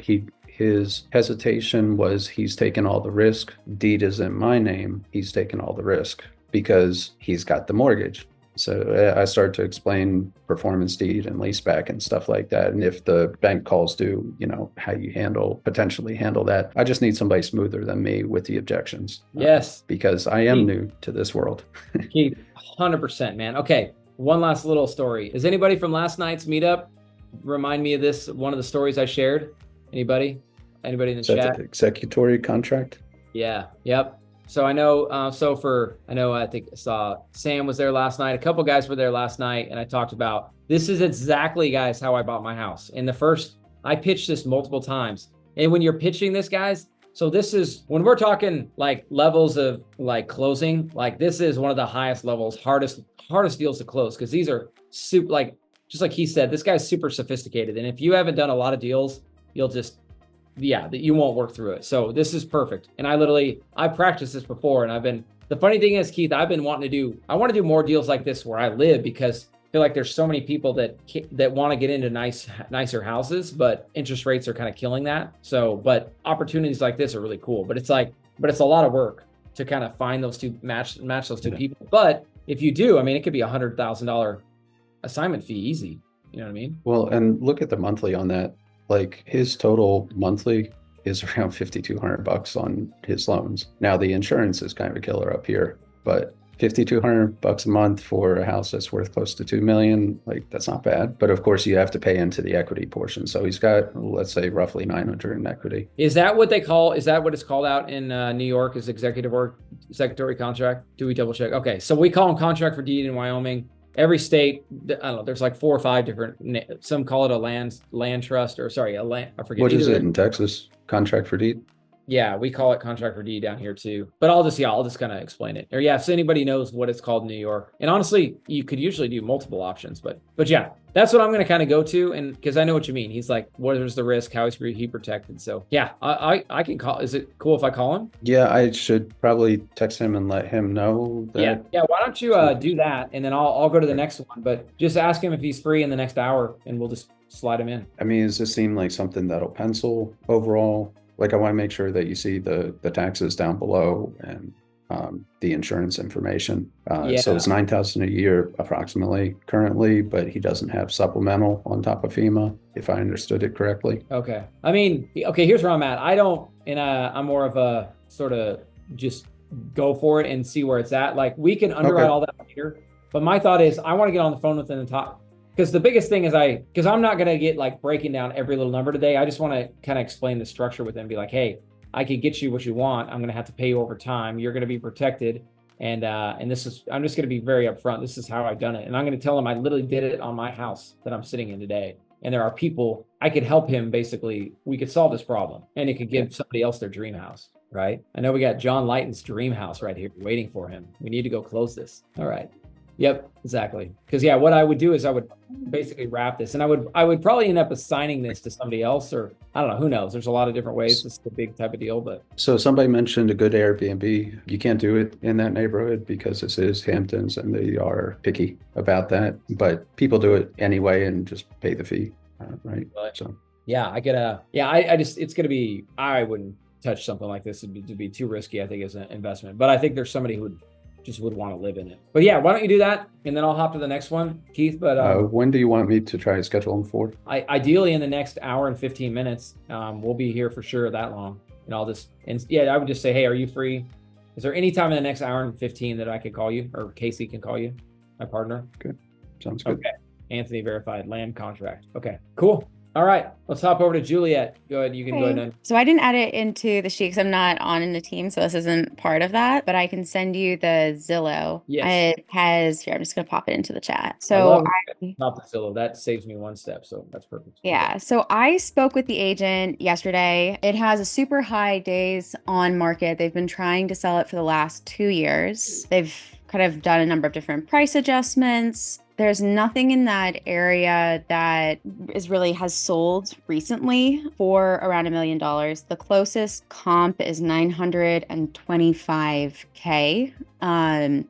That property is newer. It's built in the 1900s. It's like 1908.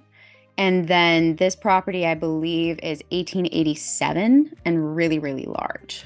5,100 square feet. And Wow. it's in a historic part of town that is the individual street. And if anyone knows Atlanta, Metro Atlanta changes a lot, kind of street by street, neighborhood by neighborhood. So you really kind of have to know where you are. That street is historic and has a lot of really beautiful homes, but it's also right next to a shopping area that is really rough right now. Okay. It's sandwiched between a new development, what's called the Beltline Trail, that has really kind of caused a lot of shift in Atlanta, causing a lot of property values to kind of double or go way up in value. And that development that's really rough was just recently bought by the city for a $450 million redevelopment project. Perfect. Yeah, keep going. But I want to call him. Did you get like numbers? Any stuff on like loan amounts or any of that stuff? So that's can I call that's the him? thing. I pulled the public record on it. I believe that it was bought in like 1977-ish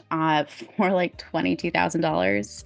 So it's definitely something I would believe a seller finance would be pretty good for this, or even just a straight wholesale. I'm just not 100% sure what to do with it from there. I'm mostly in Gator, so I'm new to all this.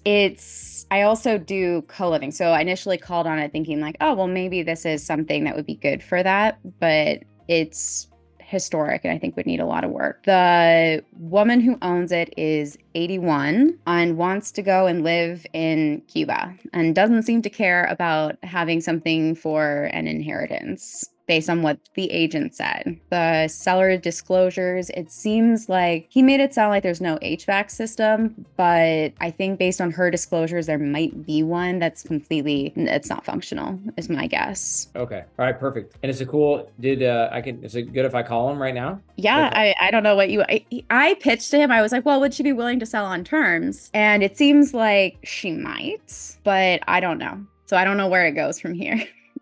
Okay. Perfect.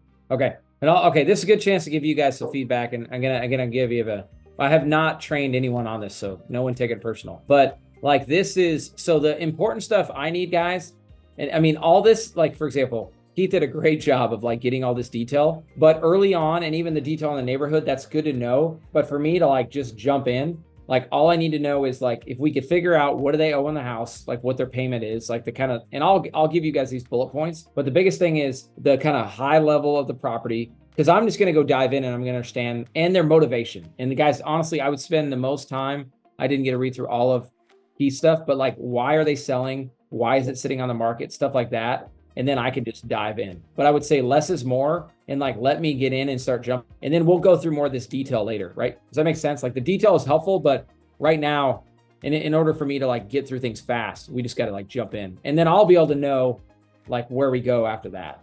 Does that make sense? Right.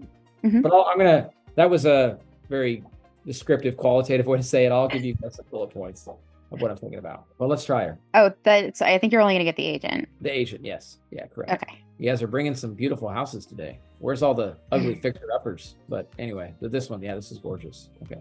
All right. Wait, maybe she's on here. Do you actually, you might pop it in the chat if you have her phone number. It's usually right here. Oh, actually, it might be down lower. No. The agent's information? Yeah, yes. Just her phone number. Let me see. I found it yesterday pretty easily. Oh, so if you click on the contact listing agent, you'll see his number right up there. Oh, okay. So just to the right of where you're scrolling. Is this him? Oh, yeah, contact Glenn. Okay. Oh, it's good. Okay. That guy makes it hard. It's a good way to not get a lot of calls. Gotta make it easy. 803-4176. All right. And yeah, I agree. This one's a little bit tricky, but I'll probably go. I always tell people, don't go as fast as like, hey, Glenn. Hey, This is Casey Gregerson. How are you? good. Hey, good. I want to give you a shout on this house there in Georgia, that beautiful one you guys have on 505 Holderness. You got a quick minute? Cool, man. And I know Juliet had reached out. Do you remember talking to Juliet? Yeah. Cool. So I'm like one of the leaders. We're actually on a team together working on buying some properties together. I'm the closer and the leader. So, and I'm the one that owns all the properties across the country. So anyway, I wanted to just run a couple things by you. I'll try to go quick because I don't want to waste your time if it's not a good fit. Okay. That work good for you? Cool. Well, anyways, I was trying to figure out, I'm assuming that they own this house free and clear. Is that right? Yeah. Okay, cool. So it's free and clear. And I mean, you know what? I've been better because I talked to a lot of agents, and some of these agents are just worn out with investors coming in making offers based on seller finance. Has anybody pitched or made a seller finance offer to you guys? Yeah, there's one right now. It's called Zoom Casa. And so that we give you half the appraised value up front, and then they do and then they do the repairs, and they put it back on the market, that sort of thing. Got it. Okay. What was the feedback from the sellers when they got that offer? She's still thinking it over. I was reading over the contract. I have to build it out with her. But I don't think she's not going to like the fact that, well, what if it doesn't sell? And then you got to keep paying, I don't know, it's just too many uncertainties. And she said, she's about to turn 81. She says, I don't know how much longer I have left, She wants to get as much cash up front as she possibly can. Got it. And what does she need all the cash for? I mean, I'm assuming she's probably doing pretty good at this point. Not quite sure, but I know she wants to move to Cuba. I guess. I don't know what she wants to do with all that money. Yeah. Okay. Got it. Because that's where, so that's super helpful, Glenn. And that helps me kind of make sure I present something that's helpful. But yeah, because I do a similar offer. Ours is a little bit different to where we'll actually just go in and do all the necessary repairs, whatever we need to flip this thing. I mean, let me ask you this. What do you think it would sell for if we did go put some money into it? I mean, I'm sure that's I think 1.2. 1.2. Okay. 1.2, yeah. And how much is that what is that just doing floors and paint, or what are the kind of you don't have to go into detail, but what does that mainly entail that you would do to the house? The house is in beautiful condition, the rooms and everything. She's maintained it, sort of like a museum from 1887. It was probably the premier house. I mean, they're the only house in the neighborhood there at the time. Yeah. And, but I think central air, there's no central air. Yeah. That's the major offense. And then freshen up the kitchen, maybe raise up those countertops a little bit higher. But other than that, I mean, the rooms, as you can see, are spectacular. They're beautiful, and that woodwork, it can't be duplicated from 1887.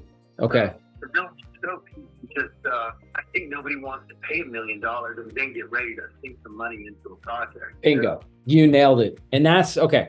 And that's exactly what we look for is we try to find sellers that have equity. Obviously, she's got a ton of equity.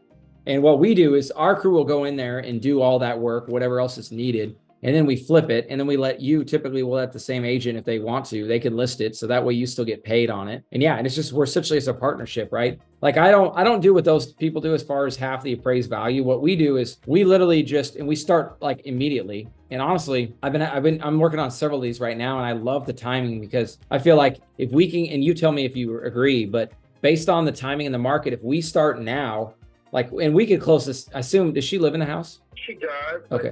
Her plan was when it's sold to move down to Hampton. She has a nephew that has a room she can stay in. She can go ahead and move down there. Got it. Okay. So the way it would work is she could move down there and we could close. We could close December 1st, right? Or whatever. If she needs a month or she wants to close January 1st, whatever. But whenever she's ready to be out, our guys, I would line up our crews to where we would start right behind her. And then we're going to get guys in there. We're going to go fix it up. And then what happens is then once it's fixed up, you list it, we sell it.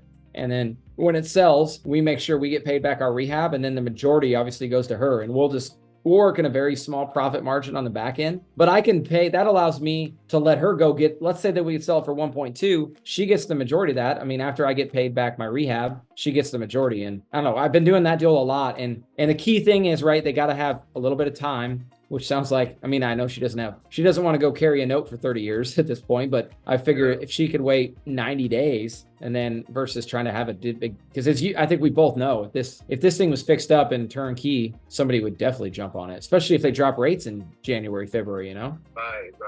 So she would basically wait, let's see, 90 days for it to go back on the market. Yeah. And how much would you take on top of the renovation cost? Yeah, well, and I'm going to be very conservative and upfront. And here's what I'm going to do, Glenn, is I'm going to send you just like it's like a spreadsheet, and you could look at it. And what I like to do is, and I'll probably get your input to make sure I put in the right range because the big unknown we don't know is what it'll sell for, right?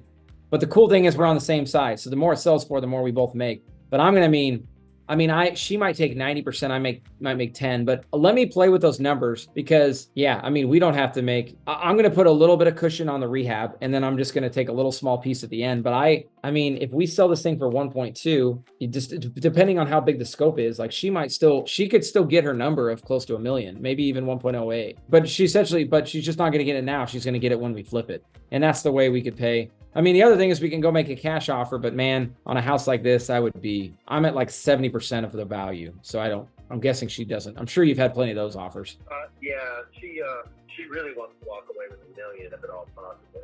Okay. Yeah, I mean, I think that's how we do it, right? And I think, let's say that she's open to it and we start going down this route. Like I've done probably 15 to 20 of these over the last couple of years. And I'm happy to show you the photos. She could even literally call the sellers. You could talk to them face to face. Like I do. I've gotten some testimonials from them too. But if we all liked everything and she just wanted to do some due diligence, I'm happy to put her in touch with them because they were in the same boat. They're like, man, this seems like this is more complicated. But I'm like, yeah, but this is how you get $1 million, right? You're not getting $1 million right now because the timing in the market and the house needs work, right? So I don't know. I try to be open and transparent with people. Yeah, nobody wants to pay $1 million and then they don't have central air.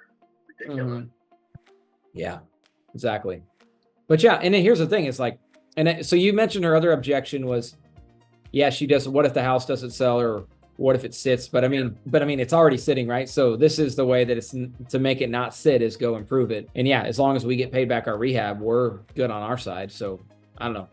I do this a lot, and there's a lot of reasons why it doesn't work. For example, they don't have anywhere to go, or there's nothing else there's no value add, or they need all the money because they're about to be foreclosed on. Like it doesn't work in those situations, but stuff like this, it's perfect. Yeah, it's perfect. Okay. All right. So you want to email me something? Exactly. Yep. I was just going to go there next. So let me send you I'll send an LOI. And it's also got our company logo so they can look us up online. And yeah, and in that offer, I'm going to share a little table with you to kind of like frame it up. And then, but all those terms are flexible, right? Like in the percentage, like the profit share, the rehab, like I can play with those numbers, but I do want to put something on paper for you and then go get her feedback. And then we can, and I think after that, if she's interested, I would then recommend me, you, and her get on a call. And I can just pull up that spreadsheet, be like, hey, let's talk about this. Like, how do we make these numbers work for everybody? You know what I mean? Yeah. If she's open to it. Yeah, if she can walk away with $1 million, then she's fine. Yep. Okay. That's the bottom line. Good. That's good to know. Well, I think potentially give us a couple months. And I'm thinking, well, I mean, if it's HVAC, if we're not taking it too far, yeah, I think we could be listed within 30 to 60 days. And then hopefully it's selling in another 30 to 60. So we're looking at like approximately 90 days total from the moment she moves out, basically. And there was another house that sold for 1.2 near there, but none of those houses are anywhere near the size. 55,000 square feet. Mm-hmm. Wow. Yeah, this is incredible. I'm sitting here looking at the pictures while we talk. It's crazy. You guys did an awesome job, by the way, on the listing. Like I've never seen the kind of like video image you guys do. That's pretty cool. Yes, I did everything I could. Yeah, you're right. But unfortunately, you can't you can do a lot with pictures, but you can't go install a HVAC system, can you? No, I cannot. Cool, man. Okay. All right. Well, let me work on that LOI. It probably won't be out today, but I'll try to get it to you out in the next, probably tomorrow for sure by the end of the weekend. And yeah, and then just give me some feedback from there. Okay. All right. And tell me your name again. Casey Gregerson. Casey Gregerson. Yeah, okay. I'll send you my contact card as well. All right. Sounds good. Cool. All right. Yeah, I think this could work, hopefully. Cool. I like it. Well, thanks a lot, Glenn. I appreciate it. Okay. Okay. See ya.